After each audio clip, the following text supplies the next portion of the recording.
Semuanya atas izin Allah. Hatta idza kuntum fil fulki, kata Allah dalam surat Yunus. Sehingga ketika kamu berada dalam kapal kemudian berlayar. Ja'at harihun asifun. Kemudian datang, dia berlayar dengan angin yang baik, dengan gelombang yang baik, tidak ada badai. Yang terjadi kemudian apa? Rihun asifun. Mereka kemudian waja'ahumul mauju min kulli makanin wa dhannu annahum ukhita bihim. Ketika gelombang datang dengan angin yang baik, mereka bergembira. Ini yang terjadi pada manusia. Kita itu kalau dikasih sesuatu yang menyenangkan, kita senang. Bahkan ketika kita bergembira dan senang, kadang-kadang malah lupa dengan Allah. Orang itu kalau nyaman, biasanya malah lupa dengan Sang Pencipta. Maka kemudian Allah lanjutkan dalam Al-Quran. Waja'ahumul mauju min kulli makan. Kemudian datang gelombang, datang badai dari segala arah. Wa dhannu annahum ukhita bihim. Mereka merasa dalam bahaya. Ketika manusia berada dalam bahaya, apa? Da'allaha mukhlisina lahuddin.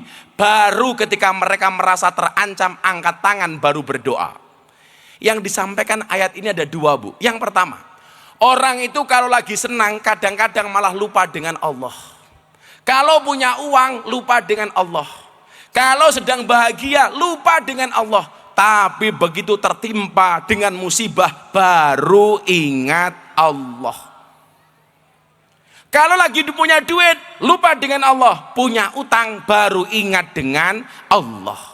Keluarganya baik-baik saja, lupa dengan Allah. Begitu ada pelakor, baru ingat dengan Allah. Lagi pacaran, ayam, lupa dengan Allah. Pacarnya dirabi kancane dewek, baru ingat Allah. Ya Allah, jika surat Yusufku tidak mampu menaklukkan hatinya, izinkan kulantunkan surat Yasin sebagai penutup hidupnya. Ini karakter manusia. Kalau lagi tenang, lupa. Kalau lagi susah, ingat. Betul, Bu? Kalau lagi baik-baik saja, seolah-olah kita yang luar biasa. Padahal ingat, hari apes itu nggak ada dalam kalender. Betul? Maka kalau ada orang apes, tolong jangan Anda tertawakan. Karena bisa jadi besok hari di lain hari Anda yang apes. Anda menertawakan saya, cie es teh.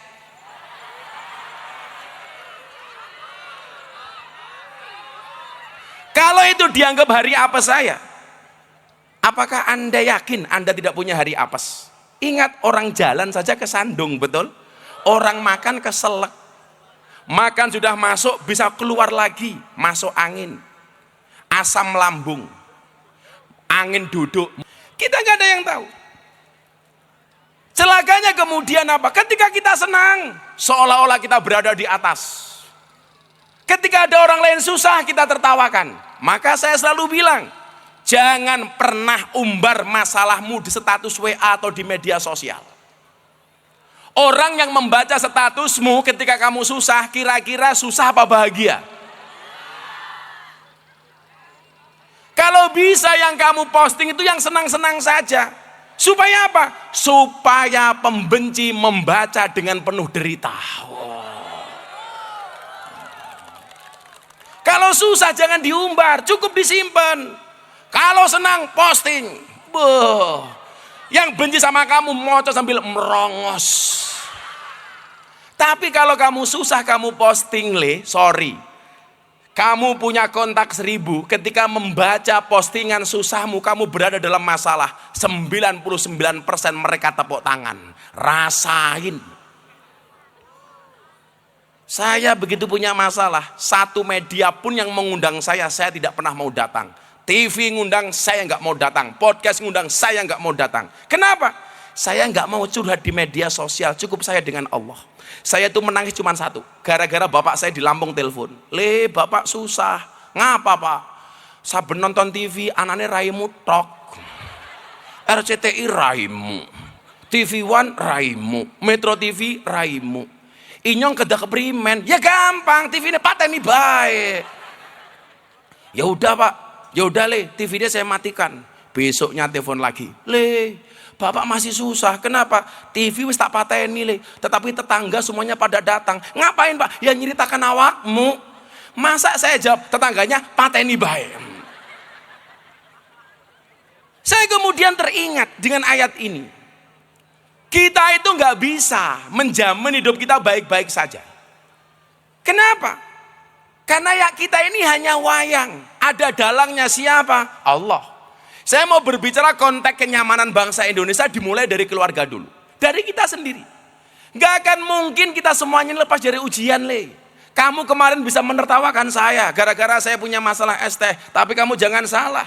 Saya ngomong goblok sekali dia kaya. Apalagi kalau saya berdoa.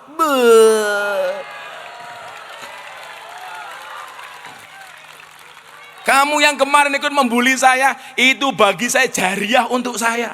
No what. Ora apa-apa.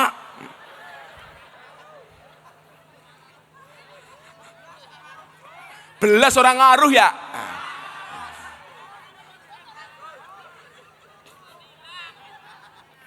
Nyata dia tambah ganteng.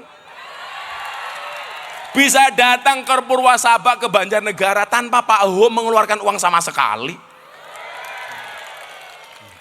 Sekarang yang lagi viral gayane lurai Purwasaba. Wah.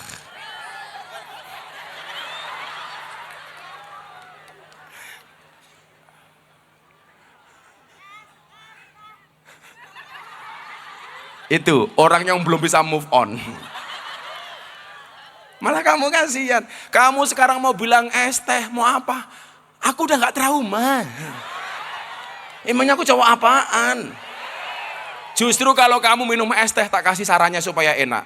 Kalau ada gulanya tolong es tehnya gulanya jangan diaduk. Supaya manisnya di akhir. Kenapa? Karena kalau manisnya di awal sudah biasa kayak cangkeme pacarmu.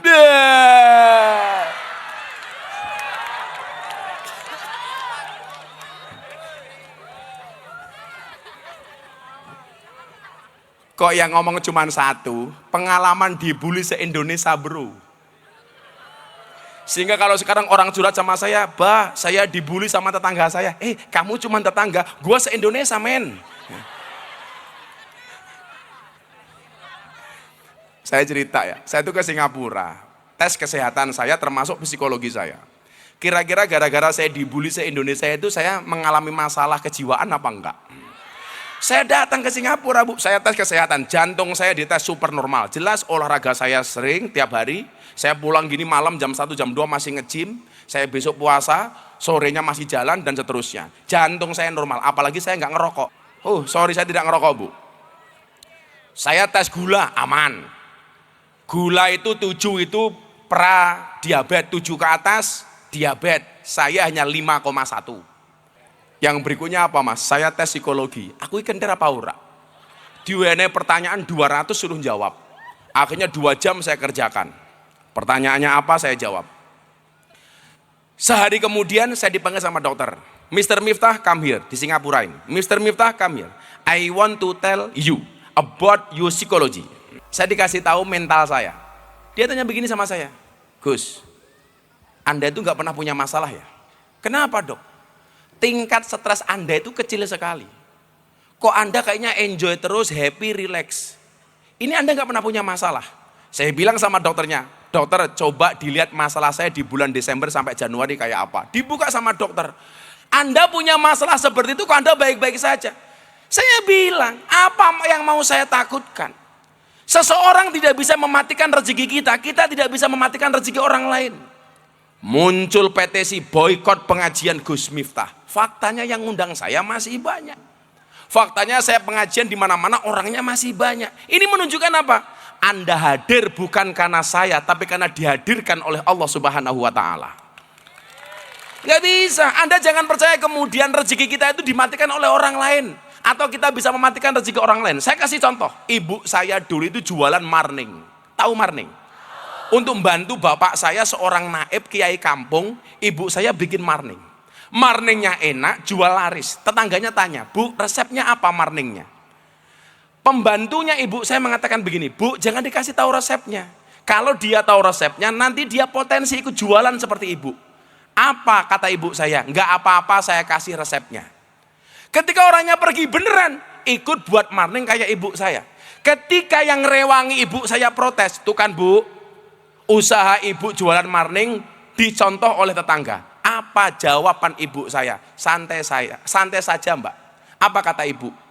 Usaha bisa dicontoh, rezeki nggak bisa dicontoh. Bahasa saya apa? Strategi bisa dikopi, rezeki nggak bisa dipaste. Nggak bisa.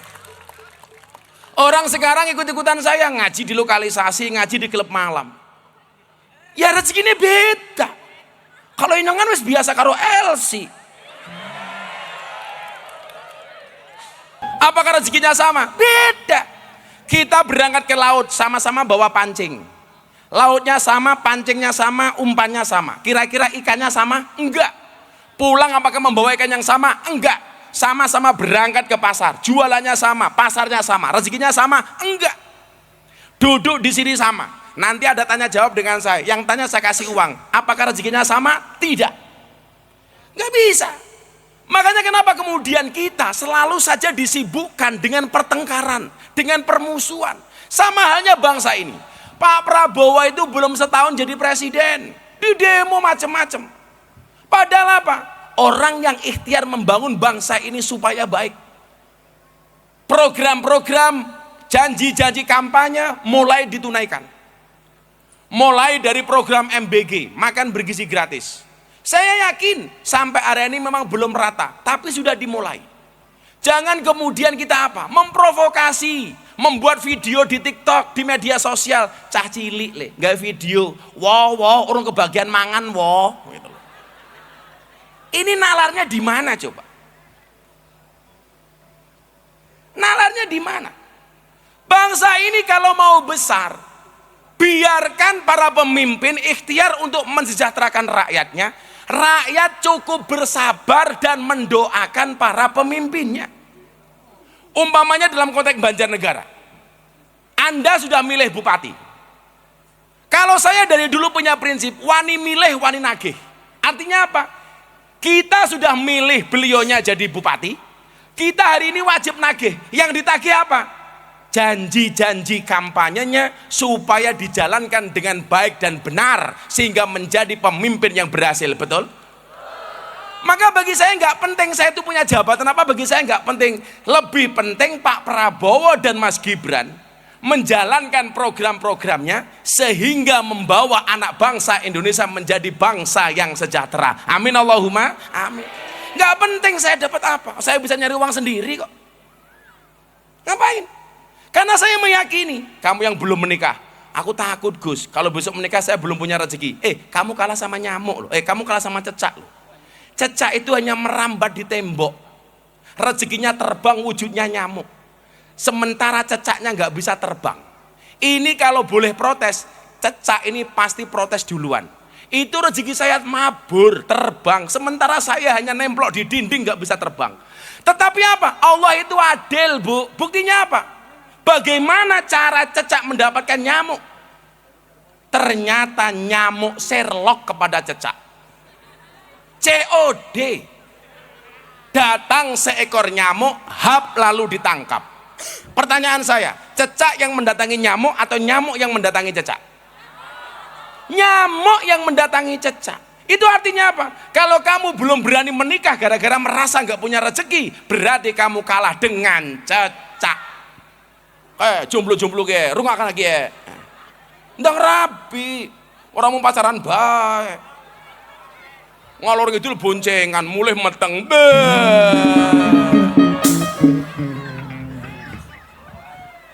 Nah, dalam konteks yang lebih besar, negara ini yang baru tenang diuji dengan sifat-sifat intoleran warga negaranya. Hari ini kita berada pada fase birihing toyibah. Ini Indonesia lagi tenang, damai, rukun, ayam, sejahtera. Tahu-tahu ada masalah intoleransi seperti di Sukabumi, di Cidahu, kecamatan Cidahu. Orang beribadah di dalam villa kemudian dipersekusi. Maka kenapa saya minta kepada anak-anak saya, tolong hadirkan semua agama untuk berdoa di atas panggung. Kita nggak pernah tahu dari beliau-beliau ini doa mana yang dikabulkan oleh Allah. Jangan kemudian Anda merasa risih umpamanya ketika kawan kita Katolik berdoa di atas panggung. Dia juga punya hak untuk berdoa. Kawan-kawan kita Hindu punya hak untuk berdoa. Kawan-kawan kita Buddha punya hak untuk berdoa, betul? Saya meyakini Indonesia itu akan baik-baik saja. Manakala seseorang itu beribadah di tempatnya, dia beribadah sendiri tanpa mengganggu tempat ibadah orang lain. Maka ketika Idul Fitri ucapan saya apa? Mohon maaf, ketika Natal ucapan saya apa? Saya mengucapkan Selamat Natal bagi kawan-kawan saya Katolik dan Kristiani. Rayakan hari raya Anda dengan penuh sukacita dan bahagia, sebagaimana saya merayakan Idul Fitri dengan sukacita dan bahagia. Saya akan berangkat ke masjid, silakan Anda berangkat ke gereja. Kita mungkin berbeda, tetapi sama-sama anak bangsa Indonesia. Begitu saya mengucapkan selamat Natal, orang bilang, Miftah jadi Kristen gara-gara mengucapkan selamat Natal. Yang bilang siapa? Tanggal 10 November saya mengucapkan hari pahlawan, saya nggak jadi Avenger. Saya mengucapkan hari ibu, saya nggak jadi ibu.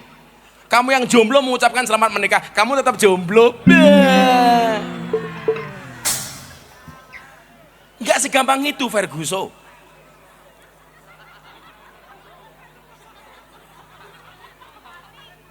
Saya kasih tahu ya, tolong bedakan tempat ibadah sama tempat yang di dalamnya ada kegiatan ibadah. Kalau tempat ibadah seperti masjid, gereja, pura, itu ada peraturan SKB 3 menteri. Itu artinya apa? Kalau membangun gereja, membangun masjid, lingkungan sekitarnya ini harus memberikan izin. Satu.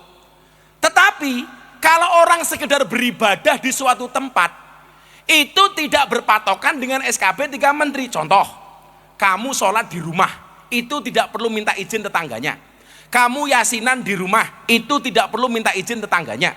Kamu ada sholawatan di rumah, silahkan. Sama halnya kawan kita Kristen, dia sembahyangan di rumahnya sendiri, itu tidak kena harus izin kepada tetangganya. Makanya saya terusik. Satu keluarga di Bogor merayakan Natal di rumahnya dengan sembahyangan. Digeruduk, alasannya apa? Rumahnya tidak ada izin untuk melaksanakan ibadah. Dari mana orang beribadah di rumahnya sendiri harus pakai izin? Kalau harus pakai izin, berarti kamu besok tahlilan harus pakai izin. Kita jangan menang-menangan, mentang-mentang kita mayoritas, saya boleh, kamu nggak boleh. Itu bukan Indonesia. Kalau saya boleh, kamu juga boleh. Kamu boleh, saya juga boleh. Itulah Bhinneka Tunggal Ika. Sehingga nggak ada bedanya orang Jawa kayak saya, orang Ngapak kayak jenengan, orang Sunda, orang Madura, orang Batak, semuanya sama. Salah satu bahasa yang saya cintai, Bu, saya tuh seneng dengan ngomong bahasa Ngapak. Ya orang Ngapak orang kepenak. Saya dulu punya murid namanya almarhum Ki Ento Susmono. Itu yang ngajari saya bahasa Ngapak. Dalang kondang saka Tegal. Hanya beda Wonosobo dengan Banjarnegara. Hebatnya Indonesia apa? Beda sedikit saja, bahasanya sudah beda. Wonosobo Jawa, Banjarnegara Ngapakiyun. Ngomongnya blukuduk kayak gitu. Keren, ngapak bro. Ini keindahan. Dari segi bahasa kita bisa beda, dari segi suku kita bisa beda, dari segi agama kita juga bisa beda. Lah, dalam konteks Pancasila semuanya punya hak yang sama. Yang Muslim silakan berangkat ke masjid tanpa diganggu. Yang Kristen Katolik silakan berangkat ke gereja tanpa diganggu. Yang Hindu silakan berangkat ke pura tanpa harus diganggu. Tanpa harus intervensi kepada ibadah agamanya orang lain. Lucunya apa? Kita itu nggak taat dengan agamanya sendiri, kadang-kadang justru intervensi dengan agamanya orang lain. Wes ra tau sholat, ra tau ning masjid, ana wong ke gereja kok kemudian kita susah. Makanya coba sekali-kali Anda main ke pondok saya. Bulan depan ini kebetulan ulang tahun pondok saya. Tanggal 2 saya mujahadah, vokalis hadroh top-top semuanya tak undang bersama Mas Gibran wakil presiden. Tanggal 3 pagi saya jalan sehat, saya kasih hadiah 5 motor baru. Tanggal 4 saya ada event anak CB, anak King, anak Vespa. Saya mau acara, ada Mas Charlie dan lain-lain. Tanggal 5 puncak acaranya, saya bikin konser seperti ini di lapangan yang di sampingnya ada gereja Katolik. Yang ngisi siapa? Ada Denny Caknan, ada Tip Ek, ada Pak Deddy Mulyadi. Coba sekali-kali Anda datang, ada Tip Ek macam-macam itu. Lah, panitianya siapa? Muda-mudi Katolik. Ada gereja, anak-anak Katolik saya ajak, ayo kamu ikut bantu acara pondok. Jalan sehat, orang-orang Katolik Kristen semuanya ikut. Selatan rumah saya, rumahnya pengurus gereja, pendeta. Utara rumah saya kuburan. Dan Anda tahu, seumur hidup saya tidak pernah bertengkar dengan tetangga selatan saya.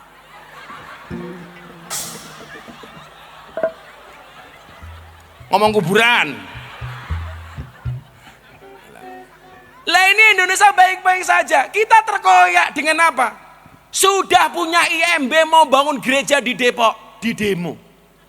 Kalau nggak punya IMB, boleh kita protes. Ini punya IMB. Itu tidak boleh terjadi di Banjarnegara. Artinya apa yang saya inginkan cuma satu. Kondisi Indonesia hari ini sedang baik-baik saja. Nggak usahlah kita berulah. Berikan kesempatan kepada pemerintah untuk bekerja. Kita bersabar. Seumpamanya belum kebagian BLT, sabar. Kamu belum kebagian BLT, marahnya sama siapa? Lurah hoho. Yo inyong ora kebagian BLT ya. Wong sing BLT didum dulure dewek. Kamu suudon seperti itu. Emangnya jadi lurah itu gampang. Hoho iki gajine piro? Karena gajinya kecil, nyambi YouTubean nyanyi karo lalawidi. Buka titik, jas. Tapi ya lurah paling geleleng se-Indonesia kayaknya lurah Purwasaba ya. Wis gayane ditiru, lagune ditiru. Tatoan. Dulu dia dibully soal tato, yang belain saya. Dia nanya sama saya, "Bah, bagaimana caranya bertobat orang punya tato?" Gampang. Jangan nambah tato. Jadi, ketenangan, kenyamanan hari ini yang kita rasakan, nggak usah diganggu dengan perilaku-perilaku yang tidak bertanggung jawab. Kita itu kadang-kadang punya masalah bukan disebabkan oleh orang lain, tapi karena diri kita sendiri. Hidupnya sudah nyaman, sudah punya motor, pengen naik mobil, utang pinjol. Pinjol nggak terima, judol. Akhirnya apa? Selalu saja kita membanding-bandingkan gaya hidup kita dengan gaya hidup orang lain. Nggak perlu. Tadi dibilang Pak Oho, tetangganya beli mobil, kita ikut-ikutan naik mobil, ambulan. Tetangganya beli rumah, kita juga masuk rumah, rumah sakit. Tetangganya beli tanah, kita juga beli tanah, kuburan. Ya modar. Demikian juga kalau kita berpunya ya biasa-biasa saja. Dirasani orang itu biasa. Kan saya selalu bilang, apa bedanya tinggal di desa sama tinggal di kota? Bedanya satu. Kalau tinggal di kota harus kandel dompetnya, tinggal di Purwasaba harus kandel kupingnya. Ya wong kampung, wong desa ya, sing nglakoni adem ayem, sing nyawang kakean.